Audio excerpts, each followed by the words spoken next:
रावत साहब, आज की प्रेस कॉन्फ्रेंस किन मुद्दों पर है? क्या क्या मुद्दा होने वाला है आज आपका? आज मैं बहुत अहम मुद्दों पर बात करने वाला हूं। एक 850 साल पहले की जो दरगाह है अजमेर शरीफ की, उस पर अचानक में क्यों दावा होता है कि वह मंदिर तोड़ के बनाई गई। 800 साल से ज्यादा, लगभग 1629 में बनी संभल की जामा मस्जिद पर दावा होता है कि मंदिर के ऊपर बनाई गई है। और क्या कारण है कि 2024 में विश्व स्तरीय शिशु वार्ड जो रानी लक्ष्मीबाई मेडिकल कॉलेज में बनाया गया, उसमें फायर सेफ्टी ऑडिट की गई। फरवरी में 2024 का जिक्र कर रहा हूं, और जून में बाकायदा मॉक ड्रिल की गई। हर नवंबर में वहां नवजात मासूम बच्चे जिंदा जलाए जाते हैं। क्रोनोलॉजी को आपको समझना पड़ेगा। इसकी शुरुआत मैं करूंगा। 9 नवंबर को एक 300 टन 13,000 गायों का गौमांस पकड़ा जाता है पंडित पूरण जोशी के कोल्ड स्टोरेज में बिसाड़ा गांव। और वह बिसाड़ा गांव, जिस बिसाड़ा गांव में 13,000 गायों का मांस पकड़ा जाता है, कोई भी आहा नहीं करता है। ठीक उसी बिसाड़ा गांव का जिक्र कर रहा हूं जहां सितंबर 2015 में हमारे देश के वायुसेना के सैनिक सरताज के पिता अखलाक को पीट पीट करके इसलिए मार दिया था कि उनके घर में छटांग भर गौमांस मिला था। अब आप कल्पना कीजिए, अगर गौ रक्षकों ने अखलाक की हत्या की तो यह बड़ा सवाल है कि पूरण जोशी और पूरण जोशी के गुर्गों पर उनकी मॉब लिंचिंग क्यों नहीं हुई। इसका मतलब बड़ा साफ है कि गौ रक्षा तो नारा है, असल मकसद मुसलमानों से नफरत और उनकी हत्या करने का इरादा है। और मैं बताना चाहता हूं, मोहम्मद अखलाक की हत्या के बाद जो जांच करने वाली है लेबोरेटरी, उस लेबोरेटरी में जांच करके जो रिपोर्ट आती है, वो रिपोर्ट मात्र 2-3 घंटे में आती है गौमांस है कि नहीं है। और वो 2-3 घंटे में जो रिपोर्ट आनी थी, वो 9 नवंबर को गौमांस मिलने के बाद 17 नवंबर तक उस रिपोर्ट को उजागर नहीं किया गया। इसका कारण क्या है? इसका कारण यह था कि 20 नवंबर को उत्तर प्रदेश में, महाराष्ट्र में और बची हुई झारखंड की चुनाव सीटों पर चुनाव होना था। और आप सब लोगों को मालूम होगा कि इलेक्टोरल बॉन्ड के माध्यम से गौ मांस का कारोबार करने वालों से भाजपा ने 200 करोड़ का चंदा लिया। ये पोल खोल हुई। तो इसलिए 2-3 घंटे के अंदर जो जांच रिपोर्ट आनी थी, वो 17 सितंबर तक दबा के रखी गई। अब खबर से खबर को दबाने का षड्यंत्र। मैं वापस झांसी में रानी लक्ष्मीबाई मेडिकल कॉलेज का जिक्र कर रहा हूं। विश्व स्तरीय शिशु वार्ड बनाया गया, फरवरी में फायर सेफ्टी ऑडिट किया गया और जून में मॉक ड्रिल की गई। और गौमांस के 13,000 गायों के 300 टन गौमांस के खुलासे से पहले 15 नवंबर को 10 मासूम बच्चों को जिंदा जलाया गया। तो मैं ये मांग करता हूं, इसकी निष्पक्ष जांच होनी चाहिए। क्या कारण है कि मथुरा की लेबोरेटरी से 9 नवंबर की रिपोर्ट 17 नवंबर तक उजागर नहीं की गई, 2-3 घंटे में जो रिपोर्ट आनी थी। और क्या कारण है कि जब फायर सेफ्टी ऑडिट हो गया था फरवरी में, और जहां मॉक ड्रिल हो गई थी जून में, वहां पर नवंबर में 10 मासूम बच्चे झुलसकर जिंदा कैसे जल गए और 11वें बच्चे की भी जान चली गई। और मैं ये बात इसलिए भी कहना चाहता हूं, उत्तर प्रदेश का मुखिया जब 10 मासूम बच्चों की जान चली गई थी और बाकी बच्चे झुलसे हुए जिंदगी और मौत के बीच में जंग लड़ रहे थे, तब उत्तर प्रदेश का मुखिया हॉस्पिटल जाने की बजाय रोड शो और जनसभाओं में लीन था। और जो स्वास्थ्य मंत्री है ब्रजेश पाठक, वो हॉस्पिटल जाने से पहले वीआईपी की तरह स्वागत कराता है। इसलिए मैं यह कहना चाहता हूं कि क्या कारण है, वो कौन कौन लोग हैं जिन्होंने गौ मांस की खबर को, 13,000 गायों के गौ मांस की खबर को दबाने के लिए योगी और मोदी के डबल इंजन की सरकार में विश्व स्तरीय शिशु वार्ड में 10 मासूम बच्चों को जिंदा जलाया। इसकी जांच होनी चाहिए। ये खबर से खबर को दबाने का षड्यंत्र है। और मैं दूसरा जिक्र करना चाहता हूं, वो है संभल की जामा मस्जिद का, जो 16वीं शताब्दी में बनी। उस जामा मस्जिद के संदर्भ में 20 नवंबर को वोटिंग होना था और 19 नवंबर को याचिका करता जाता है चंदौसी की सिविल कोर्ट में। और सिविल कोर्ट में बैठे जज आदित्य सिंह के पास कोई काम नहीं था, इंतजार में बैठा था जज कि याचिका आने वाली है। और जज बगैर कमेटी जो वहां की है जामा मस्जिद की, ISI, इन किसी को भी ना सीधा सीधा आदेश करता सर्वेक्षण। और जज के पास तो काम नहीं था, लेकिन वहां संभल के DM के पास भी, पुलिस कप्तान के पास भी कोई काम नहीं था। कोर्ट के आदेश को लेकर कोर्ट कमिश्नर जाता है और वो सीधे शाम को जामा मस्जिद में सर्वेक्षण करने पहुंच जाते हैं।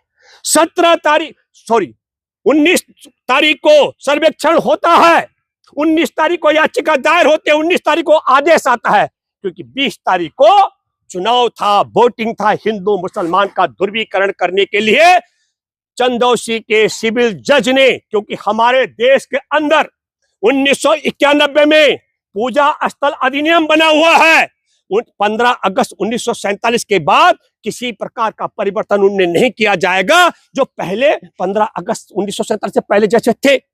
दूसरी घटना न केवल ये, फिर आपको बताता हूं कि 20 तारीख को न्यूयॉर्क के फेडरल कोर्ट में अडानी, जो मोदानी है, मोदी जी के चहेते अदानी और अदानी के गुर्गों के खिलाफ आरोप पत्र दाखिल होता है कि वह भारत में सौर ऊर्जा की बिजली का कारोबार करने के लिए रिश्वत देने का आरोपी है। और जैसे यह मुकदमा दायर होता है तो भारत में नाक कट जाती है मोदी सरकार की। और मोदानी की नाक बचाने के लिए क्या होता है, जिस जामा मस्जिद का 19 नवंबर को पूरा सर्वे हो गया था, उसी जामा मस्जिद में फिर, क्योंकि अडानी के मामले से ध्यान भटकाने के लिए दंगा कराना और मुसलमानों को बलि का बकरा बनाना बहुत जरूरी था, आनन फानन में 24 तारीख को फिर, क्योंकि लोकसभा का सत्र शुरू हो उससे पहले मोदानी से मामला भटका करके हिंदू मुसलमान करने का, मुसलमानों को दंगाई बताने के लिए वहां पर आनन फानन में दोबारा सर्वेक्षण करने का षड्यंत्र करके 5 मुसलमानों को मारा गया है। सैकड़ों मुसलमानों पर मुकदमे बनाए गए, उनकी संपत्ति और उनके घर बार को तबाह करने का षड्यंत्र इसलिए किया गया कि एक अदानी के मामले की पोल खोल से कैसे बचाया जा सके। इसी तरीके से अजमेर शरीफ की दरगाह का मैं जिक्र करूं जो 850 साल पुरानी है। एक और रोचक बात बताता हूं आपको, हमारे देश के एक लाला अदानी पर मुकदमा दर्ज होता है तो भारत पर हमला बताया जाता है, और दूसरी तरफ हमारे देश का राष्ट्रीय सुरक्षा सलाहकार अजीत डोभाल पर अमेरिका में मुकदमा दर्ज होता है हत्या का षड्यंत्र करने का, और राष्ट्रीय सुरक्षा सलाहकार पर मुकदमा दर्ज होता है और उस पर उसके क्या कहते हैं समन निकलते हो गिरफ्तारी के। ये राष्ट्र पर हमला नहीं है, ये प्यारे देशवासियों, देश के व्यापारी पर अगर मुकदमा दर्ज हो तो देश पर हमला है, और राष्ट्र के राष्ट्रीय सुरक्षा सलाहकार पर मुकदमा दर्ज हो तो देश पर हमला नहीं है। हमारे देश के खुफिया एजेंसी राह के सीनियर अधिकारी फील्ड ऑफिसर विकास यादव, निखिल गुप्ता पर मुकदमा दर्ज हो, यह देश पर हमला नहीं है। तो जरा सोचो, व्यापारी पर मुकदमा होने पर देश पर हमला, और देश के राष्ट्रीय सुरक्षा सलाहकार पर मुकदमा दर्ज हो तो देश पर हमला नहीं है। लेकिन जब 17 सितंबर को अजीत डोभाल का नाम अमेरिका की न्यूयॉर्क के कोर्ट में आया, और मैं एक बात बताता हूं, अडानी के खिलाफ वहां की फेडरल ब्यूरो ऑफ इन्वेस्टिगेशन या FBI की बहुत लंबी जांच के बाद, वहां के कानून मंत्रालय की बड़ी जांच के बाद यह रिपोर्ट का खुलासा हुआ है। ऐसे अचानक में किसी ने मुकदमा दर्ज नहीं किया। लेकिन भावात्मक देखिए, तुलनात्मक दृष्टि से जब अडानी का नाम आता है तो मोदानी के जैसे कहते हैं सांप की पूंछ पर अगर पैर रख दो तो सांप क्या करता है, ठीक उसी तरीके से अडानी का नाम आने पर क्या हुआ। लेकिन मैं वापस फिर आ रहा हूं, अजमेर शरीफ की दरगाह पर 17 सितंबर को जब यह होता है मामला, तो 25 सितंबर को आनन फानन में अजमेर शरीफ की सिविल कोर्ट में एक मुकदमा दायर किया जाता है। 850 साल पुरानी दरगाह को मंदिर तोड़ के बनाने का आरोप लगाया जाता है, जिसपे हमारे मोदी जी ने भी और मौजूदा प्रधानमंत्री ने भी चादर भेंट की है। और देखिए, एक मिनट, अडानी का मामला तो उजागर हो गया और डोभाल का मामला दबा रह गया, तो फिर अजमेर शरीफ की कोर्ट भी जब मोदानी के मामले को दबाने के लिए 27 नवंबर को नोटिस जारी कर देती है सभी पक्षों को 20 दिसंबर को जवाब देने के लिए। तो मेरे दोस्तों, मैं आपके माध्यम से दावे के साथ मैं कह सकता हूं, सबूत के साथ, कि क्या कारण है रानी लक्ष्मीबाई मेडिकल कॉलेज के मासूम शिशु इसलिए जला दिए गए कि 13,000 गायों के गौ मांस जो पूरण जोशी के कोल्ड स्टोर में पकड़ा गया था, जहां पर हमारे देश के एक फौजी के बाप अखलाक की पीट पीट कर हत्या कर दी गई थी, वह 13,000 गायों के गौ मांस पर चुप्पी लगाई गई थी। ये आपको सोचना पड़ेगा। इसके लिए 10 मासूम बच्चों को बलि 10 मासूम बच्चों की बलि दी गई। और ठीक इसी तरीके से 800 साल पुरानी, चाहे वह जामा मस्जिद संभल का मामला हो और चाहे वह अजमेर शरीफ की दरगाह का मामला हो, इसे भी इसी का हिस्सा बनाया गया। मैं आपके माध्यम से एक बात कहना चाहता हूं, रत्ती भर भी अगर हमारे देश के सुप्रीम कोर्ट में बैठे जजों के मन में हमारे देश के सम्मान के प्रति, संविधान के प्रति, भाईचारे के प्रति, राष्ट्र लोकतंत्र के प्रति अगर उनकी रत्ती भर भी स्थान है, तो उनको इन आरोपों की जांच निष्पक्ष रूप से करानी चाहिए। अब बोलिए। बदायूं भी है, बदायूं जो मस्जिद है वहां भी खतरा है, और दिल्ली का जो जामा मस्जिद है वहां भी सर्वे का जो है अर्जी दिया गया है।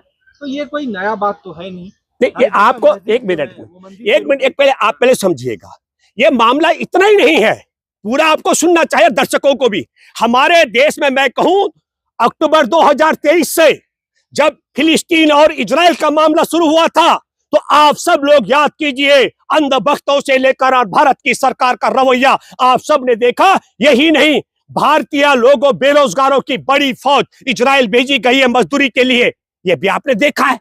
लेकिन आज आपको बताता हूं, अडानी की पोल खोल होने के बाद संयुक्त राष्ट्र संघ में भारत ने द्विराष्ट्र के सिद्धांत को आगे बढ़ाने के लिए अलग से फिलिस्तीन राज्य के पक्ष में वोट दे करके उस क्रोनोलॉजी को भी बदलने का प्रयास किया। मैं ये कहना चाहता हूं, भारत सरकार अपने तौर तरीके कब किसको राष्ट्र का बता दे, कब विदेश का बता दे, लेकिन जो अभी आपका सवाल है, मैं आपके माध्यम से बहुत गंभीरता से कहना चाहता हूं, 800 साल के लगभग जामा मस्जिद पर हिंदू मंदिर होने का दावा करना, 850 साल पुरानी अजमेर शरीफ की दरगाह को हिंदू मंदिर तोड़ के बनाने का दावा, ये सिर्फ क्रोनोलॉजी का हिस्सा। इसलिए भी मैं आपके माध्यम से कहना चाहता हूं, जो हिंदू मुसलमान का मामला करते हैं, हमारे देश में भाजपा के सबसे वरिष्ठ नेताओं में से एक ओम बिरला लोकसभा के अध्यक्ष, उनकी बेटी पढ़ी लिखी IAS ऑफिसर है। उन्होंने बाकायदा कन्यादान करके मुसलमान युवा के साथ शादी कराए। मैं उनको नया रिश्ता के लिए, बेटी के लिए दामाद ढूंढने के लिए बधाई देता हूँ। बेटी की शादी,